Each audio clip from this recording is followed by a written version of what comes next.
নমস্কার দর্শক বন্ধু, আমি দশভুজমা ব্লগস আবারও তোমাদের সামনে হাজির আরও একটা গুরুত্বপূর্ণ ভিডিও নিয়ে। আজ চলে এসেছি তোমাদের সুখ শান্তি সমৃদ্ধি কামনা করে আমি আমার ব্লগটা শুরু করছি।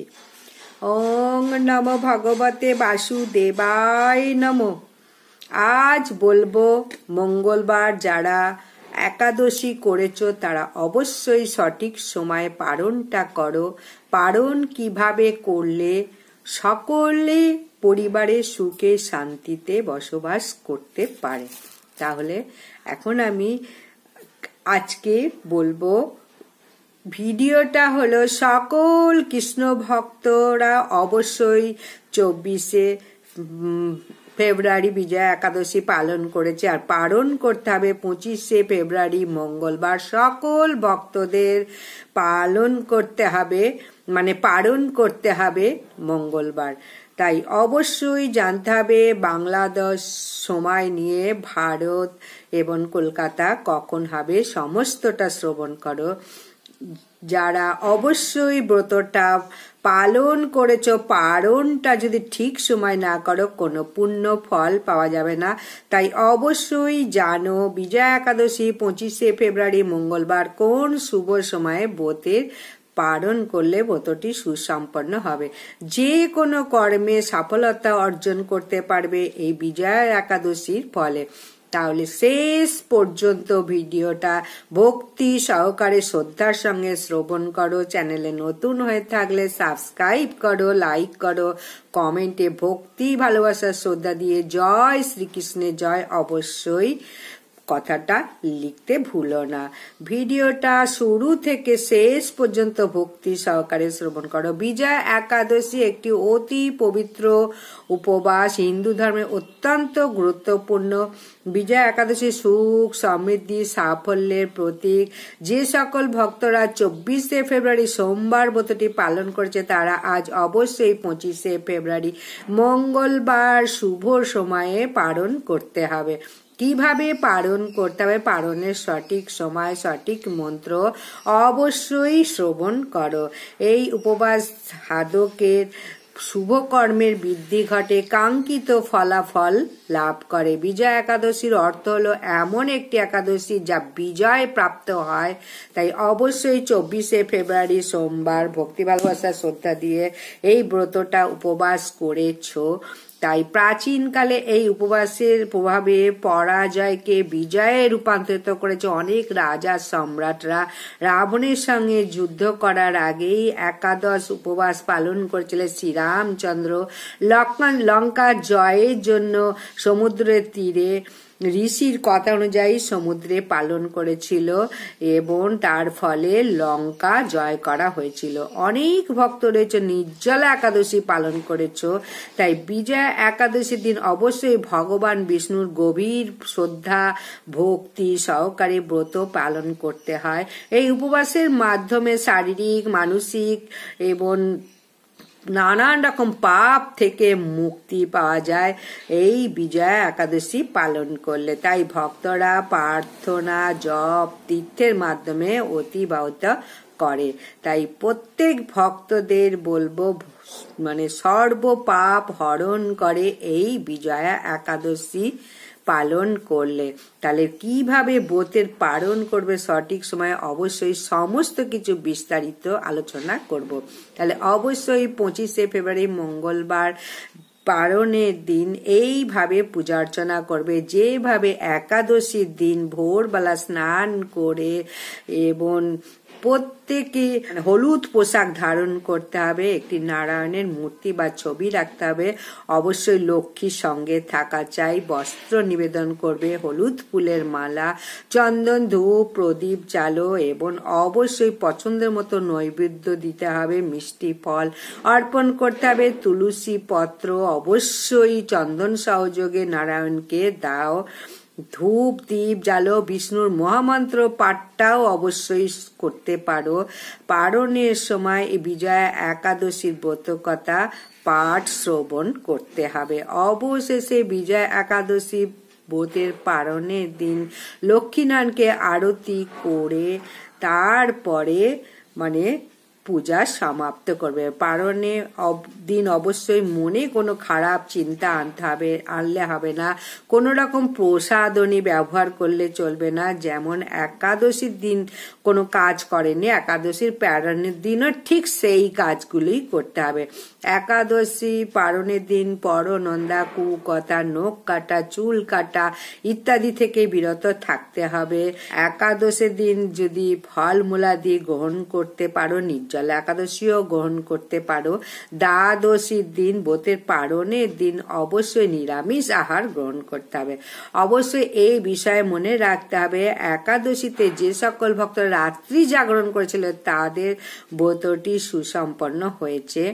অবশ্যই আরো সুসম্পন্ন করতে চাও তাহলে সঠিক সময়ে বিজয়া একাদশী পালন করো। পালনের নিয়মটি ভক্তি, ভালোবাসা, শ্রদ্ধার সঙ্গে শ্রবণ করো। পালন কখন করবে অবশ্যই সেটা মনোযোগ সহকারে শ্রবণ করো। বিজয়া একাদশীর পালন করতে হবে।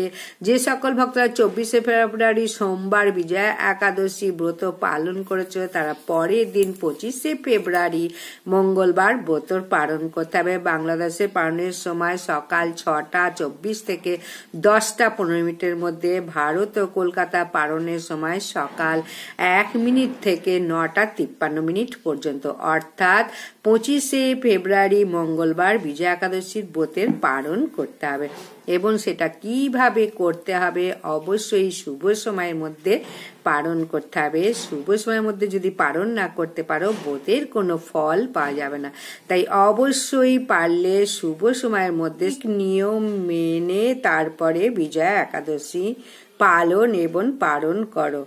একাদশী পরের দিনকে পালনের সময় স্নান শুচি হয়ে পালনের সময় ভগবানকে পুজোর সময় পঞ্চ রবিশস্য ভোগ নিবেদন করতে হবে। ভোগ নিবেদন করার পর অবশ্যই একাদশী পালন মন্ত্র 3 বার ভক্তি ভরে পাঠ করে প্রসাদ গ্রহণের মাধ্যমে যে উপবাস সমাপ্তি করতে হবে। একাদশীর আগের দিন, একাদশীর পরের দিন বলানো হয়েছে যে নিরামিষ আহার করতে হবে। অবশ্যই জানবে একাদশী সঠিক পালনের মন্ত্র।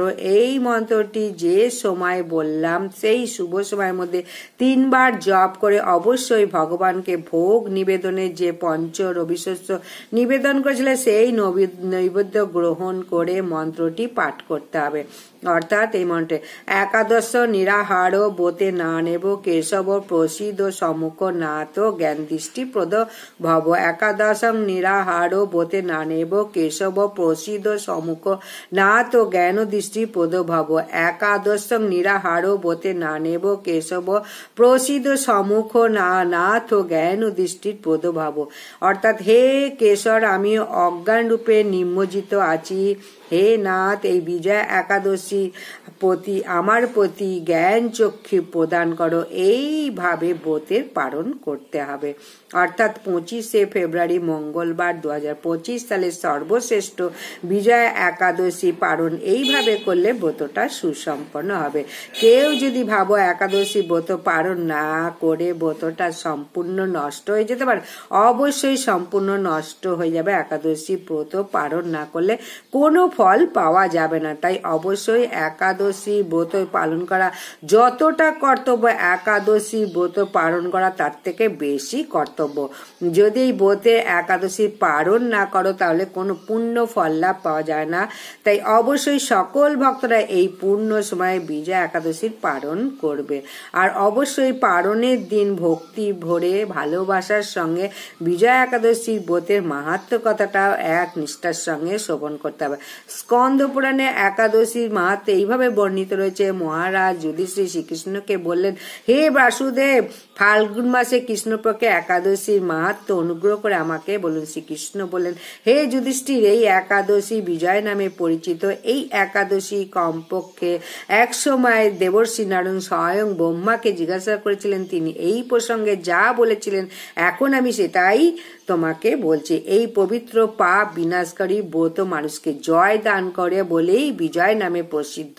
পুরাণকালে রামচন্দ্র 14 বছরের জন্য বনে গিয়েছিলেন। সীতা ও লক্ষণ সহ পঞ্চবটী বনে বাস করতেন। সেই সময় লঙ্কাপতি রাবণ রাজা সীতাকে হরণ করে।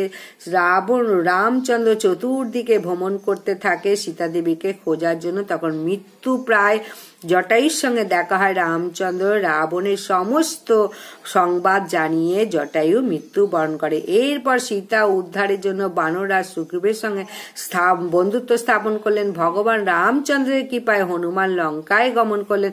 সেখানে অশোক বনে সীতা দেবীকে দর্শন করে রামের প্রদত্ত অঙ্গুরীয় অর্থাৎ আংটি তাকে অর্পণ করলেন। ফিরে এসে শ্রী রামচন্দ্রের কাছে লঙ্কার সমস্ত ঘটনার কথা ব্যক্ত করলেন। হনুমানের কথা শুনে রামচন্দ্র সুগ্রীবের পরামর্শ অনুযায়ী দুস্তর সমুদ্রে যান। দুস্তর সমুদ্র দেখে লক্ষণকে বলেন রামচন্দ্র, কিভাবে এই অগাধ সমুদ্র পার হব, তার কোনো উপায় খুঁজে পাচ্ছে না। উত্তরে লক্ষণ বলেন, হে পুরুষোত্তম সর্বজ্ঞাতা আদি দেব, আপনাকে আমি কি উপদেশ দেব?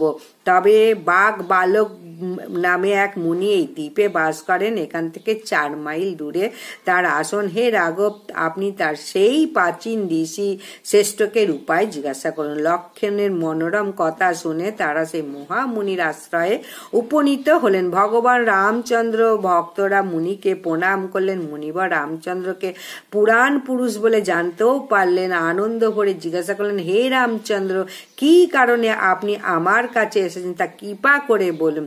শ্রীরামচন্দ্র বলেন, হে মুনিবর, আপনার কৃপায় সৈন্য সহ আমি এই সমুদ্র তীরে উপস্থিত হয়েছি। রাক্ষস রাজ লঙ্কা বিজয় করা আমার প্রধান উদ্দেশ্য। যাতে ভয়ঙ্কর সমুদ্র উত্তীর্ণ হতে পারি তার উপায় জানবার জন্য আপনার কৃপা প্রার্থনা করি। মুনিবর প্রসন্ন চিত্তে পদ্মলোচন ভগবান শ্রী রামচন্দ্রকে বললেন, হে রাম, আপনার অভীষ্ট সিদ্ধির জন্য যে শ্রেষ্ঠ ব্রত করণীয় আমি তা এখন বলবো। ফাল্গুন মাসে কৃষ্ণপক্ষে বিজয় নামক একাদশী ব্রত পালন করে নিশ্চয়ই সৈন্য সামন্ত সহ সমুদ্র পার হতে পারবে। এই ব্রতবিধি শ্রবণ করুন। বিজয় দশমীর দিনকে সোনা রূপা কলস সংগ্রহ করে তাতে জল আম পাতা দিয়ে চন্দন সাজিয়ে তারপরে সোনার নারায়ণ মূর্তি স্থাপন করবেন। একাদশী দিন যথাবধি প্রাতঃ স্নান করে কলসের গলায় মালা চন্দন পরে উপযুক্ত স্থানে নারিকেল দিয়ে পূজা করবেন।